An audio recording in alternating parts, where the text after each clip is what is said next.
Hello, nice to meet you. ഞങ്ങൾ BurJuman മാളിലേക്ക് പോവുകയാണ് ഗൈസ്. അങ്ങനെ ഞങ്ങൾ രണ്ടാളും കരാമ ബസ് സ്റ്റേഷനിൽ ബസ്സിനാണ് പോയത്. ദിവസം കാണുന്ന നിങ്ങൾ രമേച്ചിനെ കളിയാക്കിയില്ലെങ്കിൽ എനിക്കൊരു മനസ്സമാധാനം കിട്ടൂല. അങ്ങനെ ഞാൻ രമേച്ചിൻ്റെ അടുത്ത് എന്തെല്ലോ പറയലേനുവേ. അത് കഴിഞ്ഞിട്ട് ഡബിൾ ഡെക്കർ ബസ്സിനായതുകൊണ്ട് താഴെ ഇരുന്നിട്ട് ഒരു സമാധാനം ഇല്ല. അതുകൊണ്ട് നമ്മൾ മുകളിൽ കയറി. 25 ബസ്സിന് ഡബിൾ ഡെക്കർ ബസ്സിൽ മുകളിൽ ഇരുന്നിട്ടാണ് പോകുന്നത്. വൈകുന്നേരം ആയതുകൊണ്ടാണെന്നൊന്നും അറിയില്ല, നല്ല തിരക്കുണ്ടേനുവേ. ഒന്നാമത് ആ ഒരു സൈഡിലേക്ക് നല്ല തിരക്കാണ്. പിന്നെ നമ്മൾ പോയ ദിവസമാണെങ്കിൽ അതിനേക്കാളും കൂടുതൽ തിരക്കേനുവേ. പിന്നെ എന്തെല്ലോ മിണ്ടിയും പറഞ്ഞു എങ്ങനെയല്ലോ അവിടെ എത്തി. പർച്ചേസാണ് പൈസക്കാരി.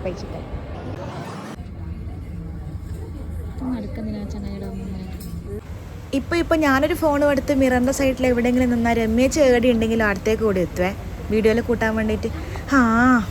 പിന്നെ ഞാനങ്ങ് കൂട്ടും. രമേശിനെ ഫോക്കസ് ചെയ്ത് കാണിക്കട്ടെ. ഫോക്കസ് മതി. കുറേ നല്ല ഡ്രസ്സ്, നല്ല കളക്ഷൻസൊക്കെ ഉണ്ടായിരുന്നു. നമ്മൾ ഇടയ്ക്കിടയ്ക്ക് ബുർജുമാൻ മാളിൽ പോയി കഴിഞ്ഞാൽ മാക്സിലേക്ക് കയറുവേ. ഒന്നും മേടിച്ചിട്ടില്ലെങ്കിലും മനസ്സിനൊരു സമാധാനമാണ് ഇങ്ങനെയെല്ലാം കാണുമ്പോൾ. അല്ലെങ്കിലും എൻ്റെ ഒരു അഭിപ്രായത്തിൽ പെമ്പിള്ളേർക്ക് പെമ്പിള്ളറേ പറ്റുള്ളൂ ഇതേപോലത്തെ ഡ്രസ്സെല്ലാം എടുക്കാൻ വേണ്ടിയിട്ട് പോവാൻ. ഈ അഗിയേട്ടനെയും കൂട്ടി പോയി അഗി ഏടിയും കയറൂല. ഏതെങ്കിലും ഒരു സാധനം നോക്കി അഗി അങ്ങ് ഇറങ്ങിപ്പോവും. പിന്നെ ഞാൻ മാത്രം അവിടെ പോസ്റ്റായി നിൽക്കലേ ഉണ്ടാവും. പിന്നെ വീണ്ടും അവിടെ ഒരു മിറർ കണ്ടു. മിറർ പിന്നെ പണ്ടേ ഒരു വീക്ക്നെസ് ആണല്ലോ. എൻ്റെ കൈ നോക്കിച്ചേ. ഇങ്ങനെ മരത്തിൻ്റെ ഒന്നും സാധനം പിടിക്കല്ലേ.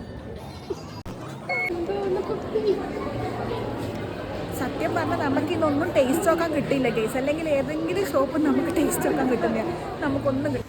അങ്ങനെ എവിടെ നിന്നും ടേസ്റ്റ് നോക്കാൻ കിട്ടാത്ത സങ്കടത്തിൽ ഇങ്ങനെ നടക്കുമ്പോൾ നമ്മൾ അവിടെ കണ്ട 2-3 ഷോപ്പിലെല്ലാം അങ്ങ് കയറിയേ.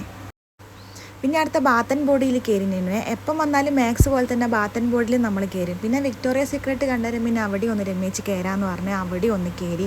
ബുർജുമാൻ മോളിൽ എപ്പോൾ വന്നാലും ബുർജുമാൻ മെട്രോ സ്റ്റേഷനിലെത്തിയ അവസ്ഥയാണ് എനിക്ക്. എവിടെയാ പോകണ്ടേ എവിടെയാ വരണ്ടേ ഒന്നും തിരിയാത്തൊരവസ്ഥ. കുറേ കറങ്ങി എങ്ങനെയല്ലോ അതിൻ്റെ അറ്റം കണ്ടുപിടിച്ച്. പിന്നെ ആടുന്ന് കുറേ ഫോട്ടോസെല്ലാം എടുത്ത് കുറച്ച് കറങ്ങി നടന്ന് നമ്മൾ നേരെ തിരിച്ച് ഫുഡ് കഴിക്കാൻ വേണ്ടിയിട്ട് പോയി. മോളിൻ്റെ ഉള്ളിലെ ഫുഡ് കോർട്ടിൻ്റെ മണവും അതും ഇതെല്ലാം കണ്ടുതരാൻ തന്നെ എനിക്ക് വിശക്കുന്നെന്ന് പറഞ്ഞ് ഞാൻ ശല്യം ചെയ്തപ്പോൾ എൻ്റെ ശല്യം സഹിക്കാൻ കഴിയാണ്ട് രമേശൻ എനിക്ക് ഫുഡ് വാങ്ങി തന്നു കേട്ടാ. അടിപൊളിയേനുവേ. ഇനി ഞാൻ എവിടെ പോയാലും നിന്നെയും കൂട്ടൂല എന്നുള്ള മുഖഭാവത്തിലാണ് രമേശ് നടക്കുന്നത്. അങ്ങനെ നമ്മൾ തിരിച്ച് വീട്ടിലേക്ക് വന്നു ഗൈസ്. അപ്പോൾ ബായ്, അടുത്ത വീഡിയോ കാണാം.